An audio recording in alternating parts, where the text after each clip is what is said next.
Artis Vanessa Angel merasa syok setelah mendengar kabar Rahmawati Soekarnoputri meninggal dunia. Ibu satu anak itu mengunggah sebuah foto kebersamaannya dengan Rahmawati Soekarnoputri sembari menyampaikan ucapan duka cita.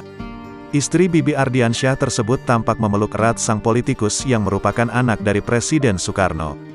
Innalillahi wa inna ilaihi rajiun, telah berpulang ke rahmatullah orang baik negeri ini Ibu Rahmawati Soekarnoputri, tulis Vanessa Angel, Sabtu, tanggal 3 Juli tahun 2021. Pasalnya, Rahmawati Soekarnoputri nyatanya pernah menjadi sosok ibu untuk Vanessa Angel meskipun hanya sesaat.